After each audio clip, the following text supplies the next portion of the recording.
In 2012, the Hong Kong Diploma of Secondary Education replaced 2 sets of public exams which were taken at ages 16 and 18 in Hong Kong. In addition, a 4-year undergrad degree replaced the traditional 3-year system, and these are enormous changes to Hong Kong's education system. And the British Council has conducted extensive research into the early indications of the reform's impact. The Hong Kong Director of British Council, Robert Ness, is the speaker today. He joined the British Council in 1981 and assumed his current position last December. Please join me in welcoming him to the club today. Thank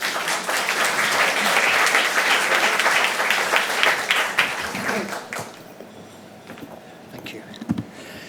Good afternoon, ladies and gentlemen. Thank you very much, Enid, particularly for the reference to the fact that I started the British Council in 1981. I was that high at the time. I'm delighted, honoured, and maybe a little daunted to be speaking to you this afternoon. I just thought Yong Chang, Michael Palin, Robert Ness, it has a good ring to it, you know. But an institution such as yours, where if I were to feel a little homesick, which I don't usually do, it's nice to know that I can pop in if I need to for a sample of Britain's national dish, by which I mean, of course, chicken tikka masala, just in case anybody's in any doubt. I look around the room and I see expertise, knowledge, wisdom, and I wonder whether I have been very foolish in agreeing to come and talk about this in the Lion's Den this afternoon. But I did actually want to say quickly what this is not going to be about, and then what it might be about. It's not in any sense pretending to be some kind of verdict on anything. It's not the job of the British Council, guests in Hong Kong, to pontificate to a home audience about their education system and reforms. But more than that, I would say, how could anyone be proposing a verdict, if you like, in a system which actually is really just beginning to find its feet? I mean, this is, in one sense, year one. So that's what it's kind of not about. But what it is about, I think, is about the data that has been collected at this early stage, about views that are being formed, about discussions that are happening. And I do have to keep saying it's very, very early days.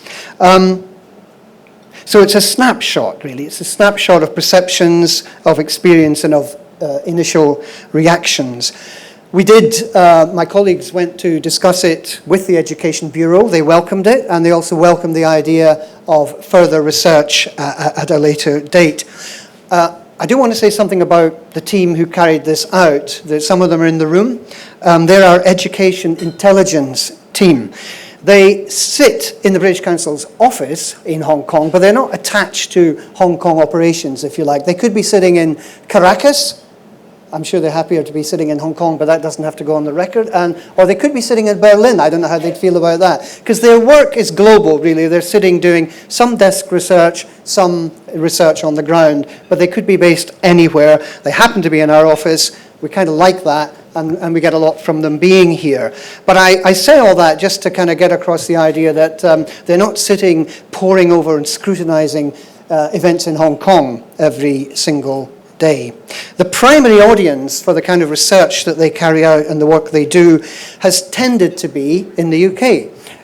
It's tended to be people working in higher education in the UK, but I think increasingly we know from tracking this that there's a much wider global audience of people who are interested in education developments, education reforms more globally, whether that's Turkey, where they were a week or two ago, or Saudi Arabia, France, or in this occasion, Hong Kong. Why Hong Kong? Well, for the obvious reason, these very significant, potentially far-reaching reforms are of great interest to the many UK institutions that have connections and interests and partnerships in Hong Kong, but wider than that too. My last posting was in Colombia, and I've been here about 11 months. And Colombia obviously shares not very much in common with Hong Kong, except perhaps both governments are focusing on education as a priority. So the differences are marked. And Hong Kong boasts some of the world's top-rated universities, and it's pushing to further internationalize student population, faculty populations, and research collaborations. Colombia is more focused on simply widening access at primary and secondary schools, as well as a higher education internationalization agenda. So there are very many differences, and despite the varied stages of development, both governments share that core belief that education forges paths in an increasingly globalized, integrated economy and society. So, working for the British Council here, which has as a major part of its focus education, it's got to be exciting. So, the report is a product of our education intelligence team. Now, my own initial background research, by which I mean Wikipedia, led me to the opening sentence of the article in Wikipedia on education in Hong Kong. I don't know who wrote it, but this is what it says. Education in Hong Kong is largely modelled on that of the UK, particularly the English system. Now, if the person who wrote that's in the room, they've got to get onto Wikipedia very quickly and change that, because it's obviously not at all true if it ever was. In fact, as a product of the Scottish education system, I can see very many more similarities with Hong Kong. I'm not suggesting for 1 minute, of course, that somehow or other Hong Kong reforms are modelled on Scotland, but there are more similarities in England. So Wikipedia entry writer, get out there and change that very quickly. You may have noticed, or you may not, that in our lovely document that we'll be presenting to you all as you leave, the title includes the word revolution. And you may think, well, that's a bit of an exaggeration, isn't it? But is it? Imagine if you were in England, and many people here will be familiar with England in all sorts of ways. Imagine if the minister announced that GCSEs and A-levels were going to be scrapped and replaced by another exam at age 17. That the 3-year degree was going to be abolished and there'd be a 4-year degree. People would say, wow, that's a revolution. And I think it is, therefore, not unreasonable to say for shorthand that this is a revolution in Hong Kong. Changing a curricular methodology, implementing a new qualification, the HKDSE that was mentioned, to replace 2 sets of exams. These are huge undertakings, and, as was to be expected, the DSE was initially met, and perhaps still, with some trepidation on the part of students and parents, because it aims to test a different set of skills than in the past. For example, the introduction of the liberal studies curriculum, which everybody seems to have a view about, where non-traditional topics are covered. It does not focus on rote memorization, and that's quite deliberate. Students must conduct independent research projects, relying on their ability to generate ideas, problem solve, sometimes with a very limited amount of teacher supervision. That's also deliberate. So the old school model of knowing that if you spend X number of hours memorizing this, that, and the other, a good grade is likely to be guaranteed, is being dismantled. Students are being taught that in some cases, there is no right or wrong answer, which is something I know from personal experience. So in addition to curricular and examination changes, a 4-year undergraduate degree has been introduced, an extension from the 3-year system, a move which required Hong Kong universities to accommodate an entire additional cohort of students, which they did with great success and supreme efficiency. So the goal is that with more time to, as it were, declare a major, an additional year that might, for example, be spent in an overseas learning experience, a more well-rounded, outward-facing, if you like, student might emerge. And as enormous as the practical changes are in all this, the aim, the kind of pedagogical aim of these reforms are even greater. So in part, at least, to create an adaptable and versatile workforce able to adjust to the quickly evolving economy. I think it's actually instructive certainly was for me, to look back at the official documents which were published in the year 2000 and which set out what all this was about. And I quote, "The overall direction of the education reform is to create more room for schools, teachers and students to offer all-round and balanced learning opportunities." Then it says this: "We must address the inadequacies within the existing education system to enable the majority of Hong Kong people to achieve lifelong learning and all-round education. Despite the huge resources put into education and the heavy workload endured by teachers, learning is still examination-driven and scant attention is paid to learning to learn. School life is usually monotonous. Students are not given comprehensive learning experiences with little room to think, explore, and create." So that's what was written in 2000, and it's pretty profound, I think, and it's, in its own way, I think, quite inspiring. I'm nearly finished quoting. It goes on. "To enable every person to attain all-round development so that he or she is capable of lifelong learning, critical and exploratory thinking, innovating and adapting to change, filled with self-confidence and a team spirit." Now, these are very ideal sort of concepts and words, but you can very clearly see what the attention is. And on the EDB's homepage, it says simply, "The aim of education for Hong Kong is to promote students' whole person development and lifelong learning capabilities." So, Hong Kong is setting out to effect a major realignment or readjustment. To what, you might ask? You could argue Hong Kong is at the top of its game, known throughout the Asia region as a financial services hub, competition with Singapore perhaps, but Hong Kong's white-collar workforce is well-trained, efficient, banks and financial service companies operating are top-notch and world-renowned. Now, we do actually employ people from the USA in our office, so they told me that there's an American adage which goes, "If it ain't broke, why fix it?" And certainly there are no alarms being triggered. In some ways, the opposite. If you look at Hong Kong's stellar school education performance in the international rankings as measured by PISA, the Program for International Student Assessment, then, you know, it's up there at the very top with Finland, with Singapore, with South Korea. So what's the problem, you might ask? But there's another aspect to all this. If you look at Hong Kong's not-so-distant past, the economic profile was quite different.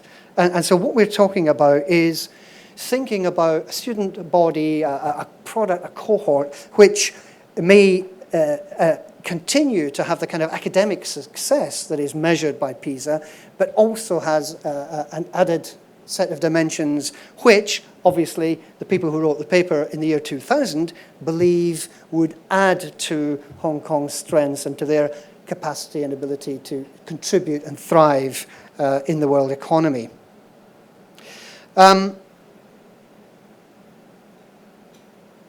Yeah, I'm going to skip that paragraph because it's very repetitive. I've just realized.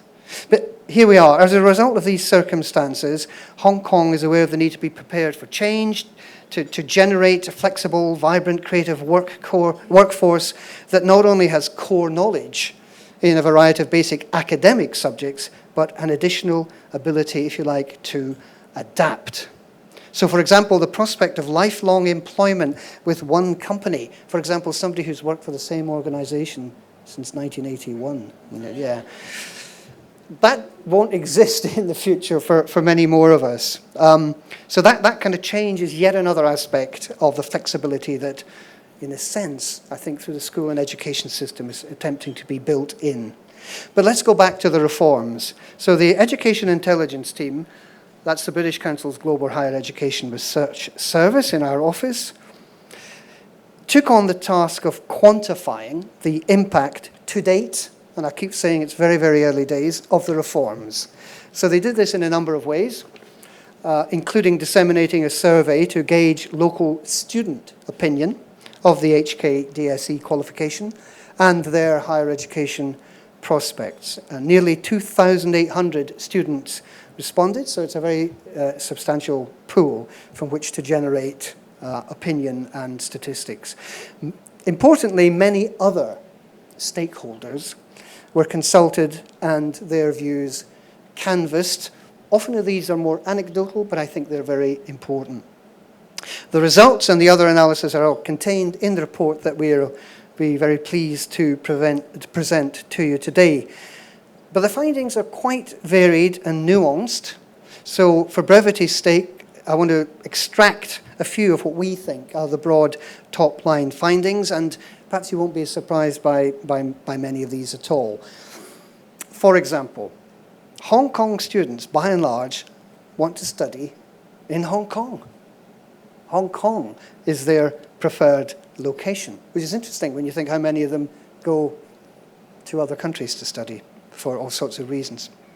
What else? Young people are recording that they see the value of what's called non-traditional subjects here, but I think what we mean by that is beyond the more obvious, no doubt incredibly important and useful, subjects that tend to be the favourites: business, law, engineering. What else? So more students are being educated in the system for a longer time. That's interesting. The new system is perceived to be making Hong Kong students more valuable in an overall workforce, and this is reference to the development of so-called soft skills. The perception is that Hong Kong students will become even more competitively active in the global work marketplace as a result of the acquisition, or the addition, if you like, of these broader soft skills. An increasing number of students now aspires to be educated beyond secondary school, so that too has its challenges. And yet, interestingly enough, Hong Kong students, the ones who've just done, as it were, the DSE, don't yet see that the new educational philosophy has had an impact on them in terms of broadening their horizons, thinking analytically, being more independent in their studies and so on. They still focus on the centrality of exam results, and who can blame them, given the competition for places in higher education. So, okay, we're talking about capturing opinion at a time when the impact of the reforms are still being understood and absorbed, and it's early days. We're eager to conduct the same research in a few years' time to follow up when the impact has been more firmly felt and other people are carrying out research. For example, they're looking at how Hong Kong DSE students are faring at British universities. So we know, for example, that admission to British universities with the DSE is not a problem. That's straightforward, and the DSE has been through very rigorous analysis and, as it were, plotted. So that's okay. So how do DSE students fare? So that kind of thing is being researched as well. Some of the kind of anecdotal side is in some ways most interesting, and that's where it's recorded that there's definitely been a shift in terms of how education is viewed. The team interviewed education officials, university administrators, secondary school principals, headmasters, parents, agents, as well as students themselves. And in a number of areas they reported changes, some marked and some more subtle. And of course, it is important to remember that some important respondents, not least the students themselves, don't yet report any significant sense of change, which is something. But, you know, why would they? What are they comparing it with? They didn't do the previous system. They're only doing the you know, it's a kind of, you're asking them what's changed. What are they comparing it with? So people who know about methodological approaches to statistics and all the rest of it can tell me about that later. But what about the university engineering professor who, accustomed to traditionally introverted, I'm quoting, students, told us that the new DSE students speak up more in class. They write longer papers. Quote, they're just more curious, he said. Or the student who complained about her independent research project, because an aspect of the curriculum is to require students to undertake an independent inquiry study. This student, without realizing it, you might say, was strengthening her soft skills by thinking up a creative topic, going out into the street to interview people on the topic, compiling a lengthy report with result, but didn't register that this was somehow of value. Or the parent who noted that her daughter had not flourished in the traditional teach-to-test academic system, but that her interests elsewhere, say in hospitality studies, would be better recognized in an environment where young people weren't simply all encouraged to think in one particular direction. So as I've mentioned above, one of the most significant findings is that young people are being educated for a longer time. In the old system, students could opt out at various stages in their secondary school education. Now that option doesn't exist. And with, at least in theory, a less test-based environment, further enriched with opportunities to explore more creative subjects, students who may not have succeeded academically a few years ago are encouraged to remain in schools for other reasons. Of course, admission to one of Hong Kong's elite universities remains a huge challenge, considering that there are only 15,000 places. At the same time, we've noted in the research that the aspiration to gain a university degree has increased markedly, so there's a challenge inherent in all that.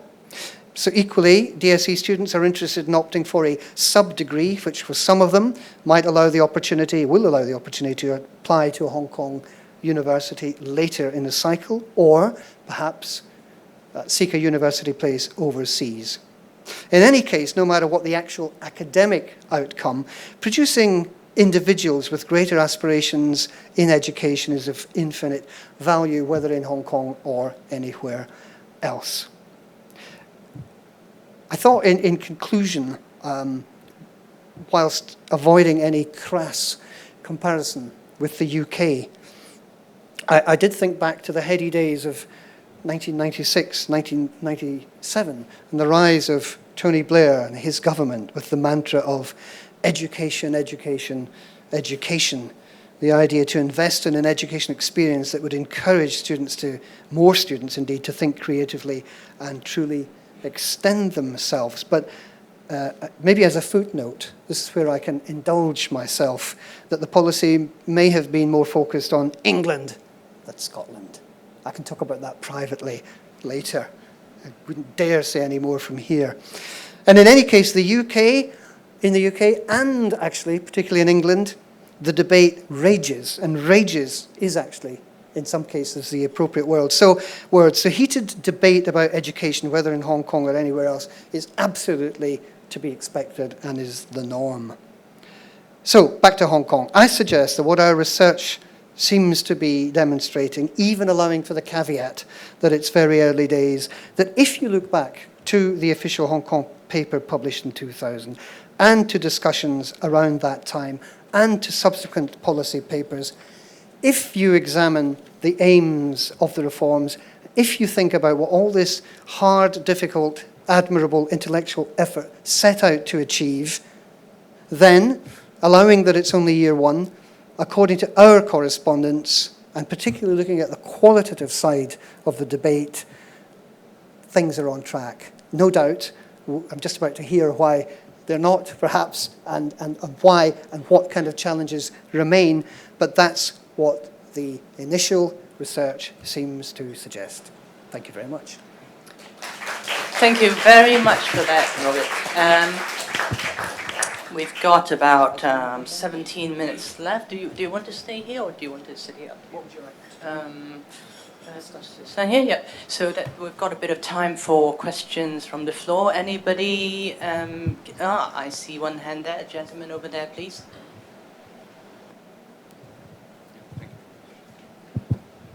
Okay, it's Roy Allen here. Okay, down here. Semi-retired teacher. I've been here longer than you, so. You have tended to say quite a lot about the students at the top. Students, and aspirations. But I was here and teaching when the reforms were first broached in 2000, the talks that went before them, the talks that came after. And I remember very definitely the government trying to sell the program, and one of the pillars of their approach was that the new program would be much fairer. It would put much less pressure on the weaker students. Now, in the old system, students would take their school cert exams if they could get there. Actually, it's 17, not 16. It was 17 years of age. They did have the option to retake, to resit, and many students would take, if not all of them, some of the subjects again, key subjects like maths, English, Chinese, whatever. They also had the option at that stage to decide a pure academic approach, taking A-levels, wasn't for them, and there were many other options out there.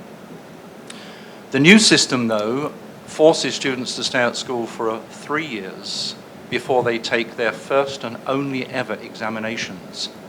And they have almost no chance whatsoever to resit. And my experience with students, parents, teachers, all round, is that the level of pressure on the weaker students is thus actually much greater. Now, I'm not asking you to sort of respond directly to all of that, but I'm interested as to whether or not in collecting data, you actually had viewpoints that went to this and actually, informed you on this area. I just didn't hear the second bit. Could you repeat that last bit? Sorry. Yeah, I'm interested not so much in asking you for a judgment, because we understand that's not your purpose, but whether or not in collecting the information that people have actually been looking at the pressure on the weaker ones rather than looking at the kids at the top who are going to get to the universities anyway. Yeah. Well, I'm going to ask somebody else to comment in a minute, because I have the luxury of the actual team who carried out the research in the room, but I'm pretty sure that there was no discrimination in the sense of looking at particular groups, whether they're weaker or stronger or not. There was a survey of students who commented. But is that right? Let me ask some of my beautiful assistants to comment from over there on the actual research and whether that point was my name is Anna, and I work for the education intelligence team that Bob was mentioning before. I mean, there's no question that competition still exists. I mean, it's absolutely, and I'm American, and if you've read about the education system in the United States, it is very pressured there as well. So I see your point, and the kids that are less academically adept will always be under pressure. I agree, but I think the point of the research, what we found with the research, and we spoke to many students, is that I think they can see that maybe a broader range of, abilities may be appreciated. I mean, it may not translate to a better grade, for example, better marks, but I think to stop focusing on those traditional subjects that Bob was talking about, but to sort of embrace, for example, that young girl that we spoke to who went out and did an independent project. She kind of stepped out of her comfort zone and exercised those new muscles. I think it's the development of a person, and maybe somebody that you're referring to who is not academically very strong might thrive in that kind of environment where they're asked to do things that are non-traditional. So I agree with you completely. I think that the pressure remains, and the kids that we spoke to kids from age 16 to 21, 22. They have all agreed it is tough. It's tough here, it's tough in the United States, it's tough in the UK. And it would be great if there could be accommodation for kids that are academically less successful, but it's a competitive employment. Bob was mentioning that it may be interesting to see how employers view these kids. If the kids that come out of this new system who go to university and graduate, if they do those soft skills translate to maybe better employees. I mean, maybe that's the ultimate success benchmark than how well you do at university or how well you do in secondary school. So your point is very well taken, and all we can say about the students is they're under pressure, but a wider skill set is being examined right now. Thank you for elaborating, Anna. I think I saw a hand over there, I think. Just a very quick question. I wonder if the question is, we're interested in your sampling effort and method also. How did you reach your target group? I think that is the question in issue. And I agree with Robert that it would be very interesting, would be very useful to really trace the performance of this new group of intake compared to the previous HKDSE candidate and also those admitted with non-JUPAS qualification. That sounds most interesting. Yeah. Yes. I mean, just on that second part before Anna jumps in, I mean, I think this is where, things will begin to crystallize. So when you actually, when you're able to track people's success or performance over 4, 5, 6, 10 years, and indeed how employers respond to that, inverted commas, new workforce. Gentleman on the right.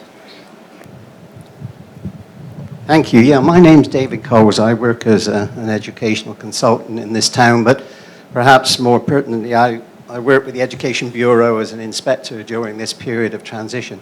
When you say that this is the first year, yeah, it's the first year of the actual HKDSE, but it's something like year 8, 9, 10 Sure. of the so-called revolution in pedagogy, which is supposed to lead up to the HKDSE and then into the 4-year university course. Yep.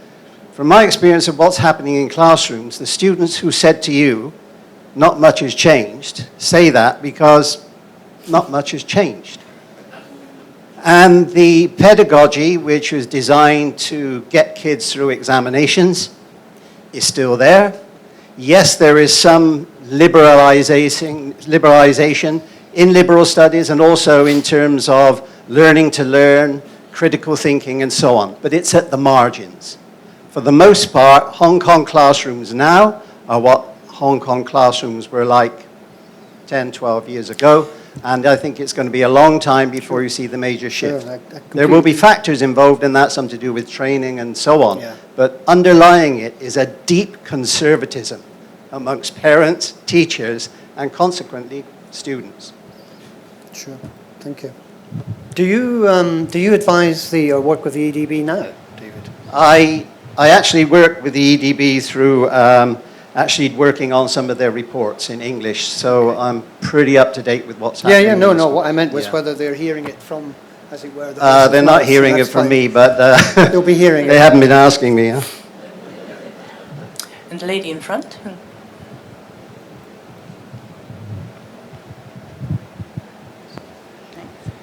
Rachel Cartland. I do lots of different bits of voluntary work at the moment, and one of the things I do is I go to girls' school once a week. I'm going there this afternoon to do English conversation with them. And these are very able girls, selected and so on, for academic ability. But, you know, I talk about them in all sorts of different things, and a little while ago I was asking them how many hours of sleep they got each night. And the answer is incredibly little. I mean, far too little for health, basically. So then I went and asked them why, you know, and few would admit it was time on Facebook. They said it was all because they had to work so hard. So I said, well, so what are you working so hard on? And they've got, I guess it's part of the liberal arts curriculum things. And the topics they were doing seemed to me incredibly difficult. These were girls of 15 who were being asked to put something together on the government's issue of free-to-air television licenses and the controversy with ATV. I could do it probably, but it seemed to me, it seemed to me that was even. There are some very able girls there who can more or less cope with that range of question. But I think I get back to this question about how about the weaker vessels and Sure. this competitiveness and so on, and this thing that actually still people are being really taught what to say because those poor girls couldn't actually really. I mean, how can a 15-year-old come up with a meaningful thought about a broadcasting licensing framework, eh? I couldn't. No comment. Not about licenses anyway, or free-to-air ones. But I wonder if you don't feel that perhaps, which I think this gentleman is sort of implying, that in some ways it looks very good, but it's that perhaps the reality is not quite as, can't be as good as the shiny semblance. I mean, I do take the point that David made as well. I mean, I realise this is not year one, it's year one in one sense, and it's year 8, 9 or whatever. And I think those colleagues of mine who are actually involved in teacher development, teacher training as well, I mean, I imagine that those may be the kind of discussions that they have too with EDB. I don't know. But I mean, I take the point. There's no it's unrealistic possibly to expect people of a certain age and experience to be tackling themes about... It's got a little bit of resonance with what Michael Gove seems to be doing in the UK, that if you make people learn if you give people exams and very difficult things that they can't cope with.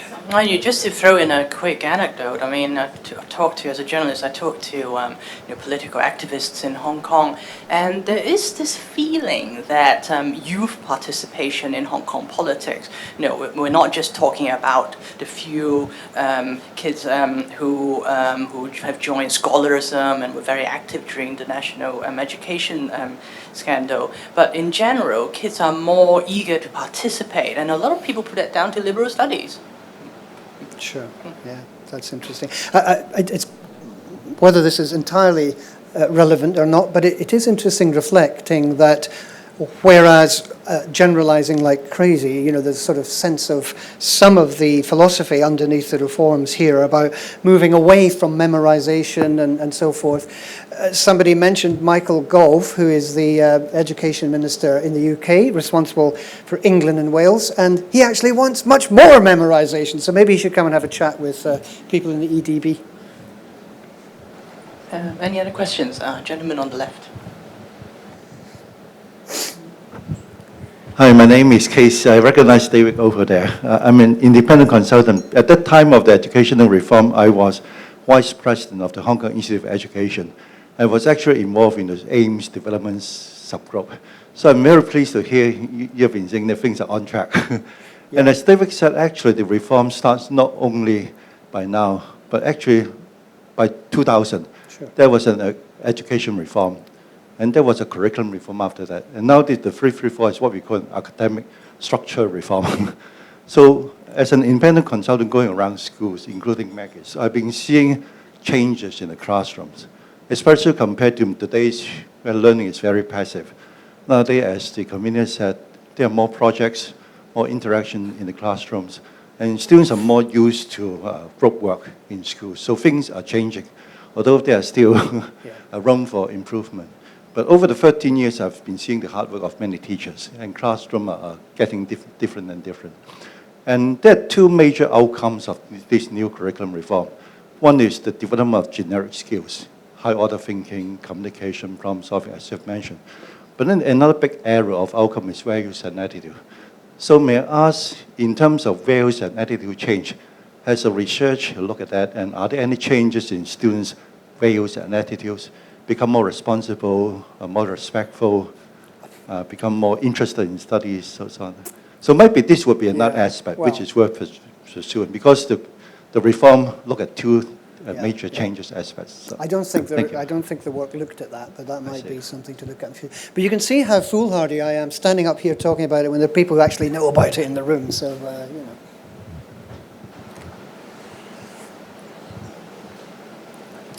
The lady put her hand up first. I'd like to speak on behalf of the so-called ethnic minorities in Hong Kong as a parent. I don't know whether you're aware of this, but the other day, the chair of the EOC said he's looking into investigating the educational system in Hong Kong on the allegation that there is a policy of segregating the ethnic minorities in Hong Kong because of the introduction of the single language stream. I think this goes as far back as 2000. Did you ever consider this? It is a fact. I, being a parent of two Filipino kids born and raised in Hong Kong, had this difficulty of getting them into the mainstream because of this policy. What can you say about this? What do you think? Is this really a fault that we have to address? I can understand, what you're saying and where it's coming from, but I can't say that our research of the sort of generic nature that we did was able to or would have looked into something like that. But that's not to say it isn't worth looking into, but this particular piece of work wasn't really focusing on that. It was looking just much more generally across the system. I'm afraid we've only got time for one more question, so gentleman on the right, please. Hi, Michael Gibson. I'm treasurer of one of the international schools in Hong Kong. If all these reforms are working so well, and I'm only talking about the primary and the secondary here, are the waiting lists at the international schools ever increasing, in particular from local parents? Yeah, well, did I say they were working so well? No, I think I said, here are some indications, here's some research, here's where it might be going. I think we also said, that right at the beginning that there is trepidation amongst parents, and, so it's not at all surprising. But I don't think one thing or the other suggests it's working very well, therefore I don't know why you have these long lists, or it's not working at all, which explains. I think it's too early to say. I think parents have responded because possibly they haven't yet got confidence in the system. I don't know. Anna wants to say something. Is that all right, Chair? Could somebody give a microphone to this lady over here, please?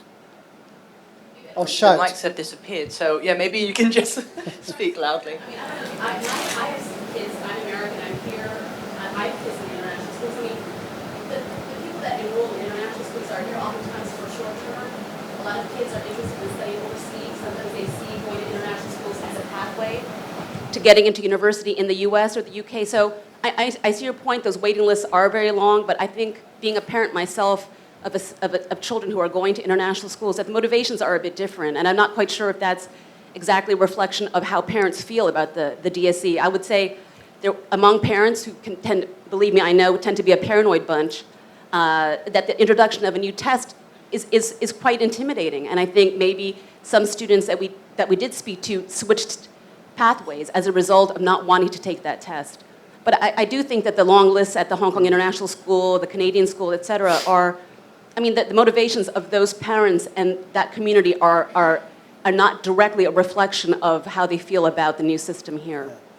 I think, can I just add, I think it is true, and some of the respondents did say that they had decided to sit other exams, and that probably means the IB, because of their lack of confidence. Yeah. But that doesn't mean to say the reforms are good or not good yet. I'm afraid we've run out of time. Thank you, Robert, for a very interesting session. You had a tough crowd out there. They not far too much. But here's a little souvenir to show our appreciation. Thank you very much.